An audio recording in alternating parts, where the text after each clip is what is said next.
নমস্কার, অ্যাস্ট্রোইজডমে সবাইকে স্বাগতম। আপনারা যারা মেষ রাশির জাতক জাতিকা এবং শিক্ষা জীবনে উন্নতি চান তাদের জন্য এই ভিডিওটি অত্যন্ত গুরুত্বপূর্ণ। মার্চ 11 থেকে 20 তারিখের মধ্যে গ্রহগত পরিবর্তন আপনার একাডেমিক সাফল্য, মনোযোগ ও পরীক্ষার ফলাফলের উপর সরাসরি প্রভাব ফেলবে। তবে এই সময়টি কিভাবে ইতিবাচকভাবে কাজে লাগাবেন সেটি আমরা আজকের বিশদভাবে আলোচনা করব। তো আসুন জেনে নিই কিভাবে আপনি এই সময়কে নিজের জন্য সবচেয়ে ভালোভাবে ব্যবহার করতে পারেন। তো প্রথমত সামগ্রিক চিত্র দেখে আমরা একটু বিশ্লেষণ করব বিষয়বস্তু নিয়ে। তো মেষ রাশির জাতকদের জন্য মার্চ 11 থেকে 20 এই সময়কাল অত্যন্ত গুরুত্বপূর্ণ হতে চলেছে। যারা ছাত্রছাত্রী, বিশেষ করে যাদের সামনে পরীক্ষা রয়েছে, তাদের জন্য এটি এক নতুন সুযোগ এবং একই সাথে কিছু চ্যালেঞ্জের সময়। এই সময় বুধ, শনি এবং মঙ্গলের প্রভাব শিক্ষা জীবনের বিভিন্ন দিককে নিয়ন্ত্রণ করবে।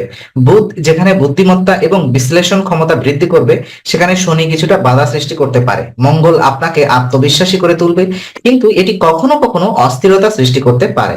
তাই কিভাবে এই সময়কে কাজে লাগাবেন এবং কি কি সাবধানতা অবলম্বন করবেন সেটি আমরা আলোচনা করব। তো চলুন প্রথমত গ্রহগত প্রভাব নিয়ে আমরা কথা বলি। তো মার্চ 11 থেকে 20 এই সময়ের 3টি গ্রহ শিক্ষা জীবনকে গুরুত্বপূর্ণভাবে প্রভাব ফেলবে। প্রথমত বুধ গ্রহ। তো বুধ মূলত বুদ্ধিমত্তা এবং বিশ্লেষণ ক্ষমতার সঙ্গে সম্পর্কিত। এটি আপনাকে নতুন কিছু শিখতে এবং জ্ঞানার্জনে আগ্রহী করে তুলবে। তবে এই সময় কিছুটা বিভ্রান্তি দেখা দিতে পারে, তাই গুরুত্বপূর্ণ সিদ্ধান্ত নেওয়ার আগে যথেষ্ট সাবধান থাকা জরুরি। শনি যে কিনা আপনার অধ্যবসায় এবং পরিশ্রমের গ্রহ, এই সময় আপনার ধৈর্য ও কঠোর পরিশ্রমের ফল মিলবে, তবে কিছুটা বাধাও আসতে পারে। মঙ্গল যেটা কিনা আপনাকে আত্মবিশ্বাসী করে তুলবে, যা পরীক্ষার জন্য ভালো, কিন্তু এটি কখনো কখনো অধৈর্য ও রাগ বৃদ্ধি করতে পারে। তাই ধৈর্য ধরে পরিকল্পনা মাফিক পড়াশোনা করুন। আর পরীক্ষার ফলাফল এবং প্রস্তুতি নিয়ে যদি আমি কথা বলি, তো এই সময় যারা পরীক্ষা দিচ্ছেন বা পরীক্ষার প্রস্তুতি নিচ্ছেন তাদের জন্য বিশেষ কিছু টিপস রয়েছে। যেমন কঠিন বিষয়গুলোর জন্য প্রতিদিন নির্দিষ্ট সময় বরাদ্দ করুন। দীর্ঘ সময় পড়ার চেয়ে ছোট ছোট ব্রেক নিয়ে পড়লে মনোযোগ বাড়বে। গুরুত্বপূর্ণ বিষয়ে রিভিশন দিন এবং অনুশীলন চালু রাখুন। লেখার গতি বাড়ানোর জন্য নিয়মিত অনুশীলন করতে হবে। পরীক্ষার আগে ধ্যান বা মেডিটেশন করা আপনার মনোযোগের জন্য এবং মনোযোগ বাড়াতে যথেষ্ট সাহায্য করবে। দেখে নিন আপনার শিক্ষার জন্য শুভ এবং অশুভ দিন কোনটি। তো 11 থেকে 20 মার্চের মধ্যে আপনার শুভ দিন হচ্ছে 12, 15 এবং 18 মার্চ। এই দিনগুলোতে সব থেকে গুরুত্বপূর্ণ কাজ শুরু করুন। আর অশুভ দিন হবে 13 এবং 17 মার্চ। এই দিনগুলোতে আপনি নতুন কিছু শুরু করা বা গুরুত্বপূর্ণ পরীক্ষা দেওয়া এড়িয়ে চলুন। এখন পরীক্ষা যদি থাকে যেটা কিনা এসেনশিয়াল, সেটা তো এড়িয়ে যেতে পারবেন না। তো অবশ্যই যদি এই সময়ে 13 এবং 17 তারিখে যদি আপনার কোনো গুরুত্বপূর্ণ পরীক্ষা থাকে, অবশ্যই আপনি ঈশ্বরের নাম করে আপনি পরীক্ষা দিতে পারেন।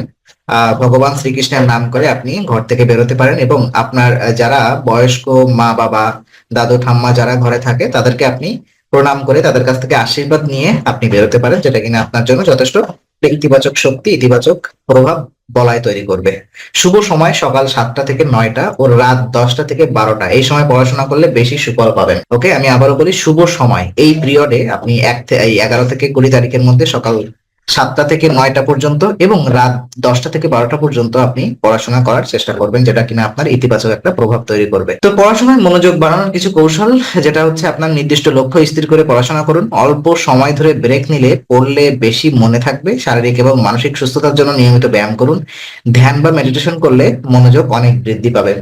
তো চলুন প্রতিযোগিতামূলক পরীক্ষার জন্য কিছু দিক নির্দেশনা। তো সময় ব্যবস্থাপনা করুন এবং পড়ার রুটিন তৈরি করুন। পূর্বের প্রশ্নপত্র সমাধান করুন। স্ট্রেস কমাতে হালকা ব্যায়াম বা মেডিটেশন করুন। পরীক্ষার আগে পর্যাপ্ত ঘুম নিশ্চিত করুন। শুভ দিক নির্দেশনা এবং তার উপায়। পড়াশোনার সময় কমলা ও হলুদ রং ব্যবহার করুন। নিয়মিত গণেশ মন্ত্র জপ করুন যদি আপনি বিশ্বাস করেন। এটা আমি আবারও বলি, যে যে ভগবানকে পূজা করেন, যে যার উপাসক, আপনি তার পূজা করতে পারেন, তার নাম জপ করতে পারেন। এটা আপনার গুরু মন্ত্র জপ করতে পারেন। সবাইকে যে গণেশ মন্ত্র জপ করতে হবে তা নয়। পরিকল্পনা মাফিক অধ্যয়ন করুন এবং নিজেকে শান্ত রাখুন। তো মার্চ 11 থেকে 20 এটা শিক্ষা জীবনে নতুন সুযোগ ও কিছু চ্যালেঞ্জ বয়ে আনবে, আমরা দেখতে পেলাম।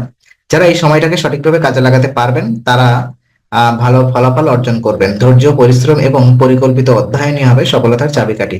তো আজকের আলোচনা আমরা এখানেই শেষ করছি। আমরা আশা করি এটি আপনার মনে নতুন কিছু আলোর সঞ্চার করেছে। যদি ভিডিওটি আপনার ভালো লেগে থাকে তবে অবশ্যই লাইক দিতে ভুলবেন না এবং আপনার মতামত জানাতে কমেন্ট করুন এবং প্রিয়জনদের সঙ্গে শেয়ার করে তাদের জীবনেও আলোর বার্তা পৌঁছে দিন। আর অবশ্যই আমাদের চ্যানেলটি সাবস্ক্রাইব করুন, কারণ এখানে আমরা প্রতি মুহূর্তে নতুন আলো ও জ্ঞানের কথা নিয়ে আসি। আবার দেখা হবে, ততক্ষণ ভালো থাকুন, শান্তিতে থাকুন। নমস্কার।